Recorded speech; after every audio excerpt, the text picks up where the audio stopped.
Então, olá pessoal, vamos aprender na aula de hoje sobre ligações químicas e aprofundar um pouco mais na ligação iônica. Então, além da ligação iônica, temos também a ligação covalente coordenada ativa e também a ligação metálica. Então, os compostos são formados por essas ligações que aparecem aqui. Então, como exemplo, temos aqui o caso do açúcar, que é formado por ligações covalentes, porque o troféu de ouro são ligações metálicas.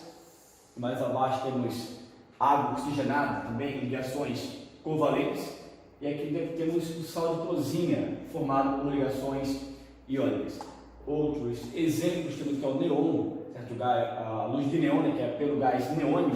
Então são átomos isolados, onde não formam ligações químicas. Os gases nobres eles não se ligam, eles são estáveis de forma isolada. E temos aqui abaixo o gás carbônico. Então, gás carbônico, CO2, usado em extintor de incêndio, que também é formado por ligações covalentes. Aqui o rubi, que é o óxido de alumínio, que é formado por ligações iônicas. Então vamos compreender como que formam essas substâncias, e começando pela ligação iônica. Então a ligação iônica, também chamada de eletrovalente, ela ocorre por uma atração eletrostática entre íons de cargas opostas. Então o íon positivo atraído por o íon negativo. Então na ligação iônica, os átomos ligantes apresentam uma grande diferença de eletronegatividade, certo? Que é uma atração que um átomo exerce sobre o elétron de um outro átomo. Então quanto maior essa diferença, maior é o caráter iônico, ou seja, temos um átomo com uma grande tendência a doar elétron, é um outro átomo com uma grande tendência a receber esse elétron. Então, uma grande diferença de eletronegatividade. Isso ocorre com os metais, certo? O metal tem uma grande facilidade para doar elétron, com a metal, que possui uma grande facilidade para receber esse elétron. Então, os ametais possuem alta eletronegatividade, enquanto que o metal possui baixa eletronegatividade. Aqui na tabela periódica, só para relembrar, essa parte verde são os metais. Então, essa parte verde são os metais que têm uma facilidade para doar elétron, enquanto que essa parte mais azulada ou cinza, ela tem uma tendência a receber elétron, que são os ametais. Aqui no canto, os gases nobres, que já são estáveis e que não querem nem ganhar nem receber. Então aqui a parte verde, metal, que vai doar, essa parte aqui, azulzinho fraquinho, que vai receber esse elétron.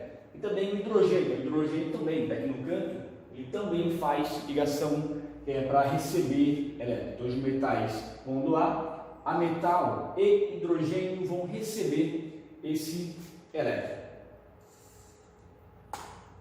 Então, aqui um exemplo, temos o átomo de sódio, que é o metal da família 1, ligando com o cloro, que é um ametal lá da coluna 17. Então aqui ele tem 17 elétrons no total, e na camada de valência ele possui apenas 7 elétrons. Então nosso foco fica aqui, na camada de valência.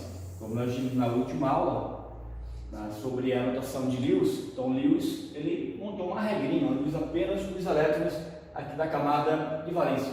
Então o átomo de cloro é colocado canetinha. Então o átomo de cloro ele vai ter 7 elétrons em volta. Fica 1, 2, 3, 4, 5, 6, 7. Então, para chegar a 8, segundo a teoria do QT, para ele falta um elétron. Enquanto que o átomo de sódio, na última camada, o sódio possui apenas um elétron.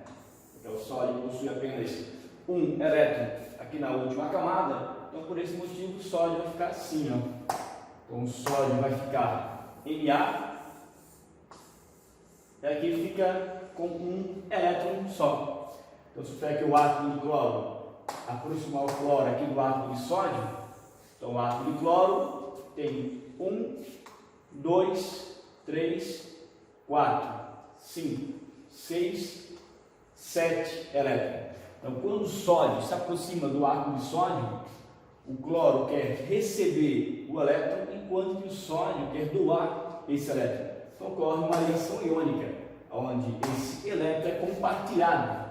Ele sai aqui do átomo de sódio e vem para o átomo de cloro.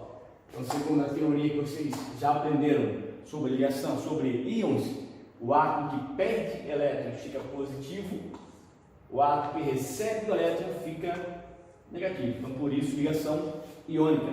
Ocorre uma atração eletrostática entre um íon positivo com um íon negativo. Então, resumindo, fica assim, ó. O sódio perde um elétron, o cloro recebe um elétron, então fica esse composto NaCl. Então, NaCl, que é o cloreto de sódio, conhecido como sal de cozinha. Nesse segundo exemplo, temos o átomo de cálcio, que na camada de valência ele possui 2 elétrons, porque o cálcio possui 2 elétrons na camada de valência, enquanto que o átomo de flúor possui 7 elétrons na camada de valência. Então, lembrando, né, a teoria de Lewis, notação de Lewis, que como o cálcio pertence à coluna 2, dada pela periódica, todos da segunda coluna possuem 2 na camada de valência. Todos da coluna 17 do grupo 17 possuem 7 na camada de valência. Então, o cloro, do exemplo anterior, e o flúor pertencem à mesma família, por isso os dois possuem 7 na camada de valência. Então, o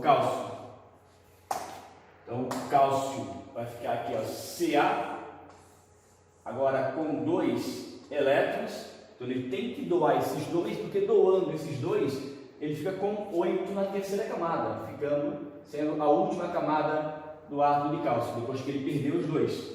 Enquanto que o átomo de flúor, o flúor possui 7 elétrons. Então, possui 1, 2, 3, 4, 5, 6, 7 elétrons. Então, o cálcio quer doar, ele precisa de doar 2 elétrons, enquanto que o flúor recebe só 1. Então, vem um elétron para esse, e agora temos outro elétron que é para doar. Então, como o flúor não pode mais receber, esse não pode mais receber, tem que pegar outro átomo de flúor, que também possui 7 elétrons, para receber aquele segundo elétron ali. Agora, esse outro elétron vem para esse átomo de flúor aqui. Então, para estabilizar certo composto entre cálcio e flúor, é necessário um átomo de cálcio, doando 2 elétrons, e 2 flúor, cada um recebendo um elétron. A fórmula final fica CaF2,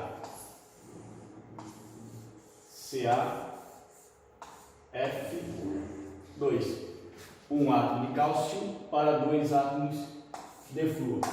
Vai ficar o fluoreto de cálcio.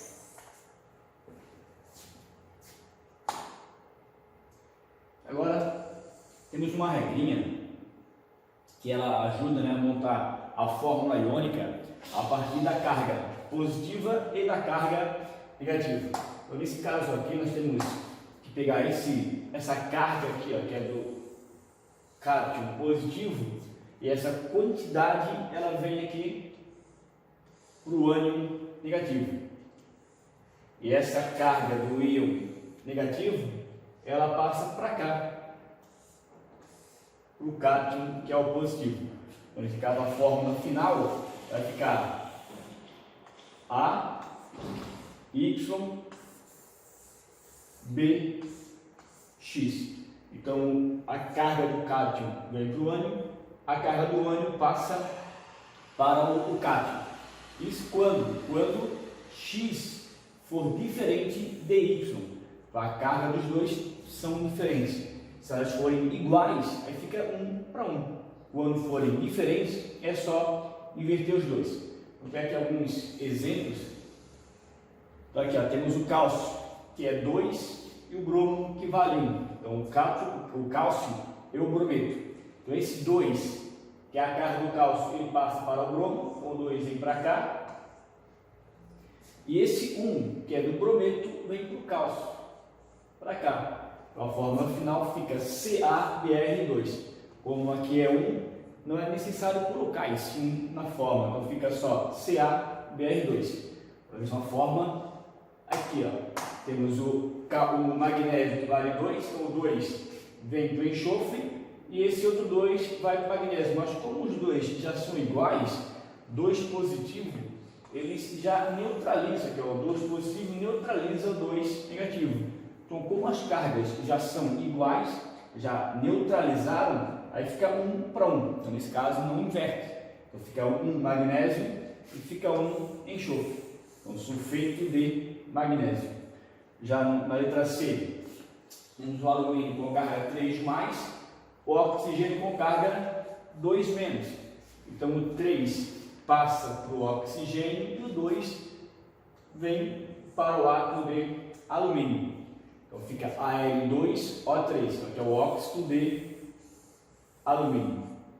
Então, quando as cargas são diferentes, é só inverter, e quando as cargas são iguais, mantém 1 para 1. Então dá para fazer usando essa inversão de cargas ou fazendo pela ligação como nós vimos na aula anterior, né? Pegando ali pela rotação de Lewis, colocando os elétrons em volta e compartilhando até estabilizar. Então temos aqui algumas características de compostos iônicos. Então os compostos iônicos, eles não conduzem corrente elétrica quando estão no estado sólido, eles são maus condutores de corrente elétrica. Eles conduzem corrente elétrica quando fundidos ou em solução aquosa. Então, quando estão derretidos ou em solução aquosa. Todo composto iônico é sólido, então eles são sólidos à temperatura ambiente e possuem altos pontos de fusão e ebulição. Então, possuem altos pontos de fusão e ebulição. E a estrutura é de um cristal, eles são organizados, tem uma estrutura cristalina. Então, temos aqui uma estrutura onde eles vão cristalizando de acordo com a carga positiva e a carga negativa. Então percebam aqui, temos o sal de cozinha, que é o cloreto de sódio. Então, em volta do sódio temos átomos de cloro, em volta do cloro átomos de sódio. Então a proporção dessa estrutura é de 1 para 1, é de um átomo de sódio para um átomo de cloro. Então vão se aglomerando de forma cristalina, mas a proporção da forma é de 1 para 1. Certo? Então, ficamos por aqui na parte da ligação iônica e na próxima aula continuamos com a nomenclatura desses compostos iônicos. Até a nossa próxima aula.